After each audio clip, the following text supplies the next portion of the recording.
আসসালামু আলাইকুম। আশা করি সবাই ভালো আছেন। আজকে একটা বিষয় নিয়ে আলোচনা করছি। এটা হচ্ছে জাতীয় বিশ্ববিদ্যালয়ে গত 17 তারিখ যেটা অনার্স চতুর্থ বর্ষের রেজাল্ট প্রকাশিত হয়েছে, সে রেজাল্টে জাতীয় বিশ্ববিদ্যালয়ের ছাত্রছাত্রীগুলো দাবি করতেছিল খুব বেশি ত্রুটিপূর্ণ ছিল রেজাল্টটি। এই রেজাল্টে ত্রুটিপূর্ণ থাকার কারণে 21 তারিখ জাতীয় বিশ্ববিদ্যালয়ের সামনে সাংবাদিক সম্মেলন করছিল জাতীয় বিশ্ববিদ্যালয়ের স্টুডেন্টগুলো। এই জাতীয় বিশ্ববিদ্যালয়ের স্টুডেন্টগুলো সংবাদ সম্মেলন করাতে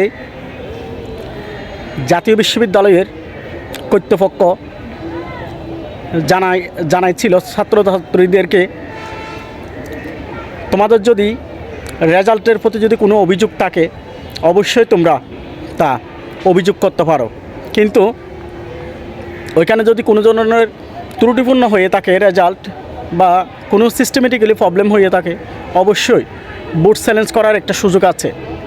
তো জাতীয় বিশ্ববিদ্যালয়ের ছাত্রছাত্রীগুলো দাবি করতেছিল, এর আগেও অনেকবার বোর্ড চ্যালেঞ্জ করা হয়েছে, বোর্ড চ্যালেঞ্জ করলে খাতা দেখে না। আসলে কি বোর্ড চ্যালেঞ্জ করলে খাতা দেখে না, নাকি এমনি বোর্ড চ্যালেঞ্জ করে খালি টাকাগুলো নষ্ট হয়ে যায়? এই কথাটা জাতীয় বিশ্ববিদ্যালয়ের কর্তৃপক্ষকে ছাত্রছাত্রীগুলো গত 21 তারিখে জানিয়েছিল। জাতীয় বিশ্ববিদ্যালয় কর্তৃপক্ষ বলেছিল অবশ্যই খাতাগুলো খতিয়ে দেখা হবে। তার উপর ভিত্তি করে ওদেরকে জানাইছিল তারা যাতে বোর্ড চ্যালেঞ্জের নোটিশটা দিয়ে দেয়। তার উপর ভিত্তি করে গত 26/11/2024 তারিখে জাতীয় বিশ্ববিদ্যালয়ের বোর্ড চ্যালেঞ্জের নোটিশটা দেওয়া হয়েছিল। তো অনেকে বলতেছে বোর্ড চ্যালেঞ্জ করলে আসলে কি পুনরায় খাতাগুলোর মূল্যায়ন করবে, নাকি এমনিতেই 1200 টাকা প্রতি সাবজেক্ট 1200 টাকা করে যেটা ফি দেয় ওই ফিটাই নষ্ট হয়ে যাবে। খুব বেশি দুশ্চিন্তায় আছে। এর বদলতে আবারও ছাত্রছাত্রীরা জাতীয় বিশ্ববিদ্যালয়ের কর্তৃপক্ষের সাথে কথা বলে এ বিষয়ে জাতীয় বিশ্ববিদ্যালয়ের কর্তৃপক্ষ জানাইছিল অবশ্যই খাতাগুলো দেখা হবে। আমরা যত শীঘ্রই পারি, যত তাড়াতাড়ি পারি জাতীয় বিশ্ববিদ্যালয়ের পুনঃ মূল্যায়নের মাধ্যমে পুনঃ ফলাফলটা প্রকাশ করা হবে অতি শীঘ্রই। তো ছাত্রছাত্রীরা বলতেছিল যাতে কয়েকটা নাম্বার যদি কম থাকে 1-2 নাম্বার, ওই 1-2 নাম্বার ওইটা দেওয়ার পর যারা এক বিষয়ে ফিল করছে ওদেরকে যাতে ফাঁস করাই দেওয়া হয়।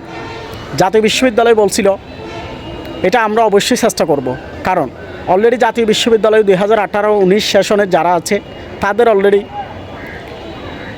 6 বছর 6.5 বছরের দিকে সময় চলে গেছে।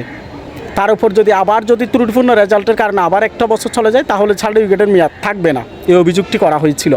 অবশ্যই আমারও কথা হচ্ছে জাতীয় বিশ্ববিদ্যালয়ে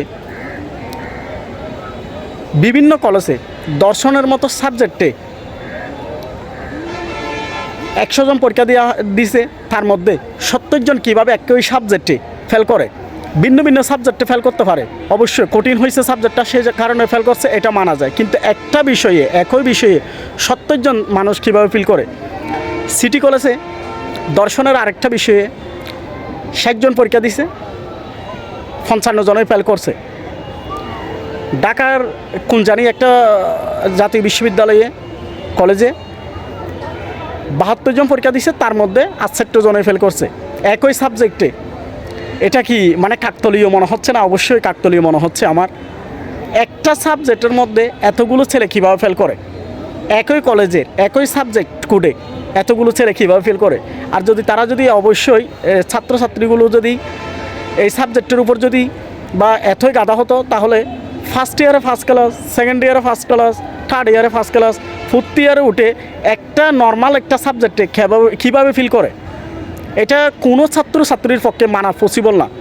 বিশেষ করে 2018-19 সেশনের ছাত্রছাত্রীদের পক্ষে মানা তো তারপরও কোনোভাবে পসিবল না, কারণ জাতীয় বিশ্ববিদ্যালয় এমনিতেই তাদের সেশন জটের কারণে 6 বছর চলে গেছে। আবার যদি একটা বছর চলে যায় তাহলে মা বাবার আশা ভরসা দিকে তাকালে কিছুই হবে না।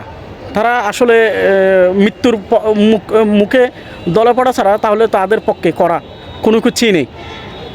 তার উপর ভিত্তি করে জাতীয় বিশ্ববিদ্যালয় বিগত 26 তারিখে যেটা প্রকাশ করা হয়েছে সেটার উপর ভিত্তি করে বুট চ্যালেঞ্জের একটা অপশন রাখা হয়েছে, প্রতি ফি 1200 টাকা করে। অবশ্যই ওরা বলছে যে মানে জাতীয় বিশ্ববিদ্যালয়ে এবারে একটা বা দুইটা সাবজেক্টে যারা ফেল করা হয়েছে একই সাবজেক্টে বিভিন্ন, তাদেরকে অবশ্যই ফাঁসের আওতাধীন আনা হবে। অবশ্যই আমার একটা অনুরোধ, যারা জাতীয় বিশ্ববিদ্যালয়ে অনার্স চতুর্থ বর্ষে কোনো একটা বিষয়ে ফেল করছেন অবশ্যই বুট চ্যালেঞ্জ করবেন। কারণ বুট চ্যালেঞ্জ করলে যদি টাকা যায়, প্রতি ফি 1200 টাকা হলেও আপনি বুট চ্যালেঞ্জ করে দেখেন, 1200 টাকা না হয় নষ্ট হয়ে গেছে, সেটা কোনো বিষয় না। তারপরেও ওই বিষয়টা যেহেতু জাতীয় বিশ্ববিদ্যালয় কর্তৃপক্ষ বলেছে বুট চ্যালেঞ্জ করার জন্য, খতিয়ে দেখবে, অবশ্যই খাতা দেখবে। আপনারা অবশ্যই বুট চ্যালেঞ্জ করুন। আর বুট চ্যালেঞ্জ করতে কীরকম করে, আপনি নিজের মোবাইলে বুট চ্যালেঞ্জ করবেন, কম্পিউটারে গিয়ে কম্পিউটারের ফি না দিয়ে নিজের মোবাইলে নিজেই করে নিতে পারবেন, কোনো ভুলভাল কোনো কিছুই না করে। সে বিষয়ে আমি আরেকটা ভিডিও অবশ্যই আপনাদের সামনে তুলে ধরার চেষ্টা করব। ভিডিওটি অবশ্যই ভালো লাগলে জাতীয় বিশ্ববিদ্যালয়ের ভাই বোনদেরকে অবশ্যই অনুরোধ, আমার চ্যানেলটি অবশ্যই সাবস্ক্রাইব করে রাখবেন।